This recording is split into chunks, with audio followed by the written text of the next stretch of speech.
Hey gang, Uncle Todd and Sunny here with episode 3 of Wednesday. And in this one, we open with Wednesday trying to break into her mother's residence on campus and failing to retrieve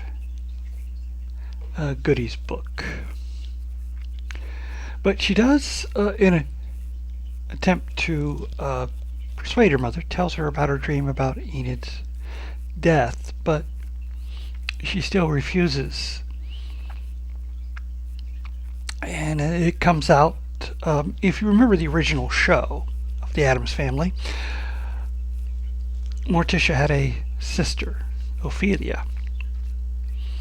And one of the reasons Morticia says she will not give Wednesday the book is that she's not ready on her own to control her powers. She needs a guide. And turns out Morticia's mother, who we all know as Grandmama, she blames her for Ophelia being put in an asylum. She had basically she suffered from psychic overload in her attempts, and her mother decided to have her committed, although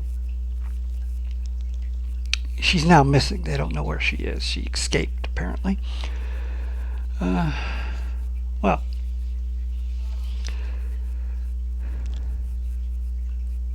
let's see what he did. Although,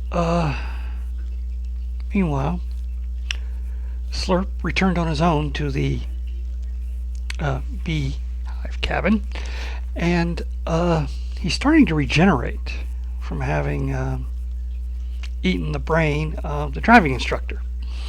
And he painfully asks Pugsley for brains. Pugsley's feeding him the mystery meat from the cafeteria, but it's not what he needs or wants. And he actually says, brains. And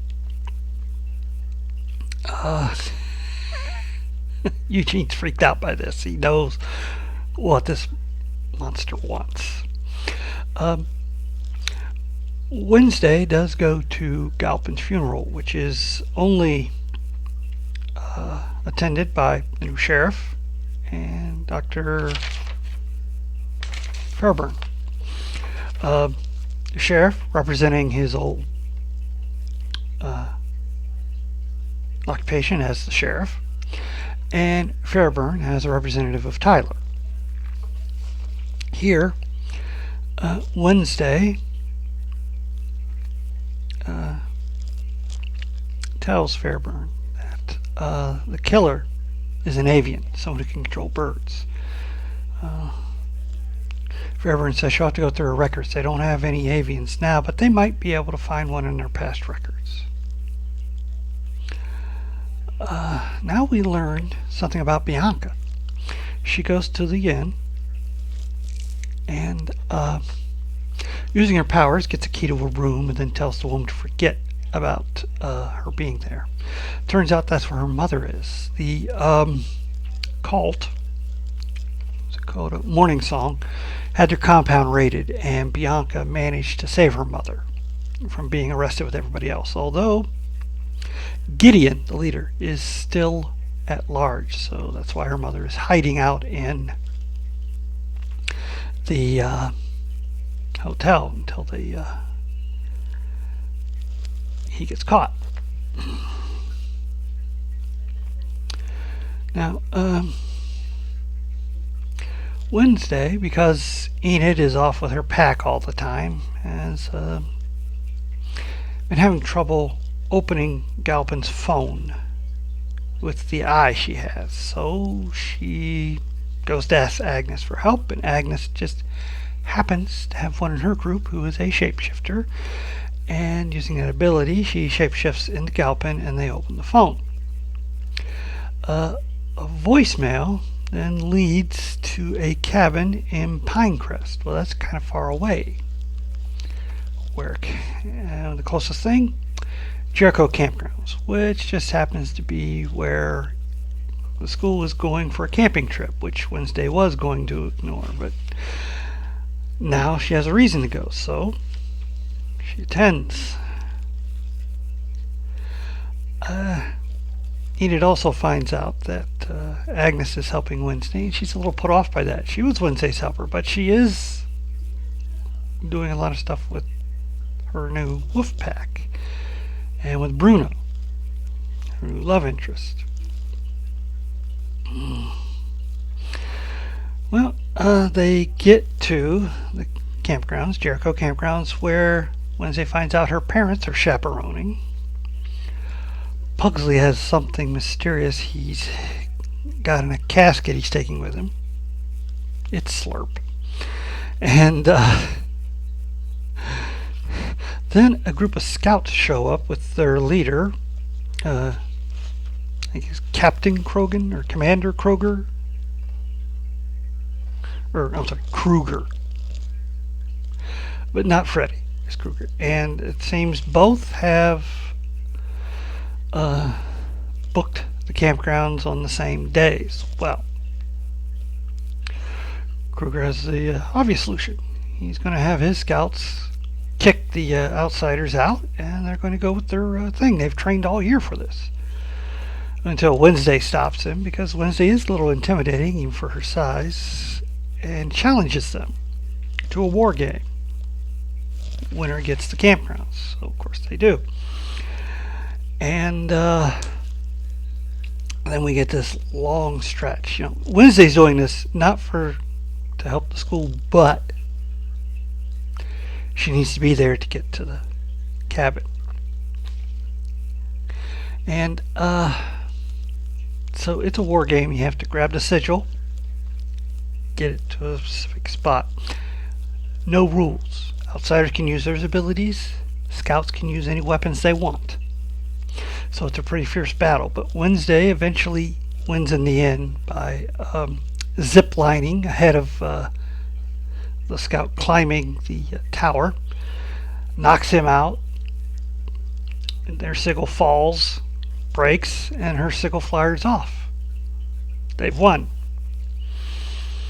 Kruger's not about to stand for that. Even though, by all accounts, he lost fair and square, he's coming back that night to attack them, tie them up, and throw them out.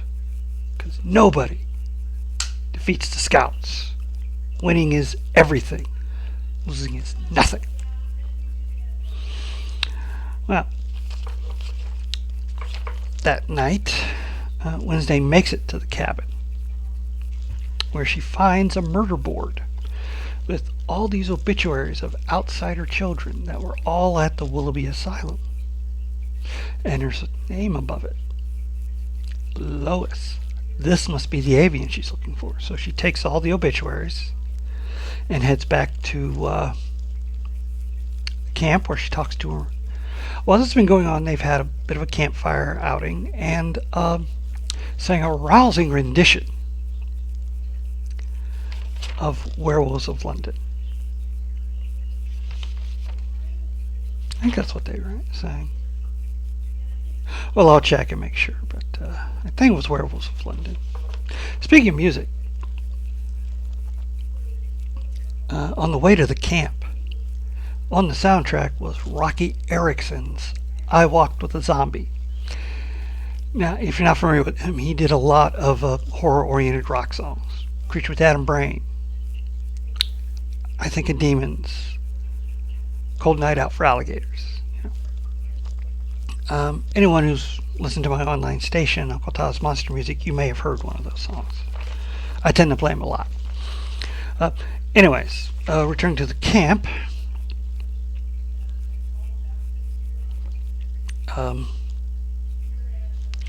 Wednesday goes to her mother and explains her investigation and why she needs the book, which Morticia refuses. So Wednesday challenges her to a blind duel. Morticia agrees. Caveat being, Wednesday wins, she gets the book. Morticia wins. She gets to burn the book. Okay. Now, meanwhile,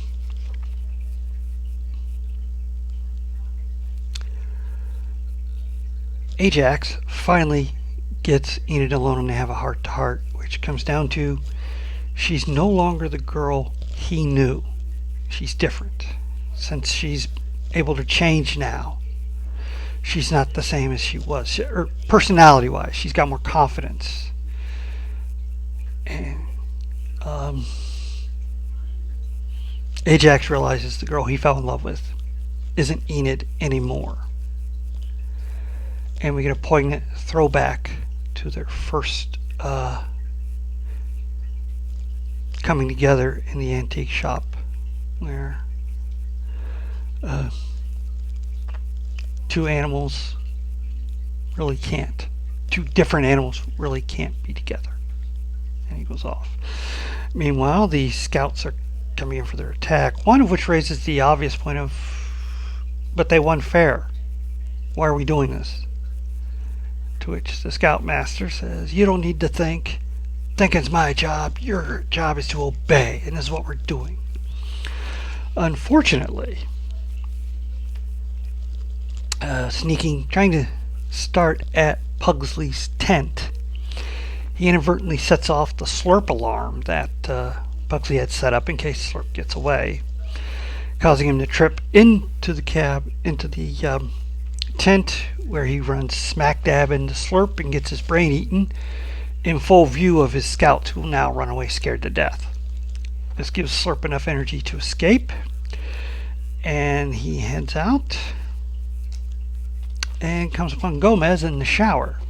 Gomez totally oblivious, but luckily Pugsley, Agnes, and Eugene show up. Agnes's job at the campsite was to keep Pugsley out of trouble as much as she could. And he saves his father from Slurp, who runs off. Morticia, after a fierce battle, wins the duel.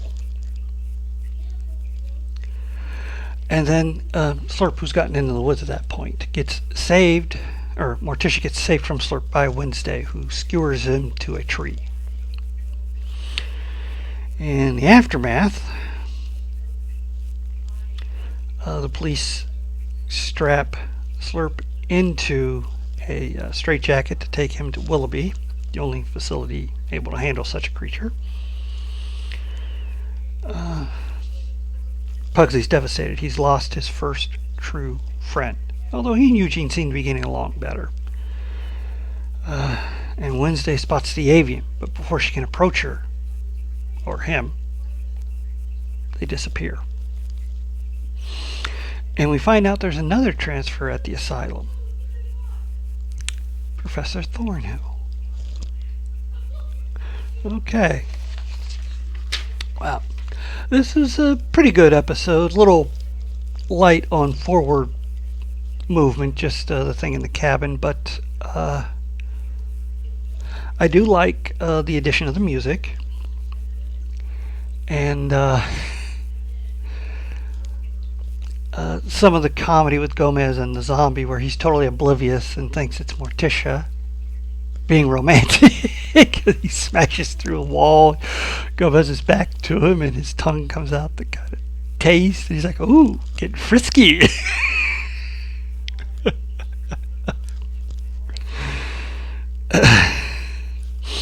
And pretty good sword fight. But most of the episode was taken up with the war games, and more of a throwback to the kayak battle from the first season, so it's kind of yeah, pretty good. Got one more episode before we get to our season break. By the time I get to that one, we should be getting ready for the next 4 to drop. So until next time, please hit like, share, and subscribe, and I'll see you then.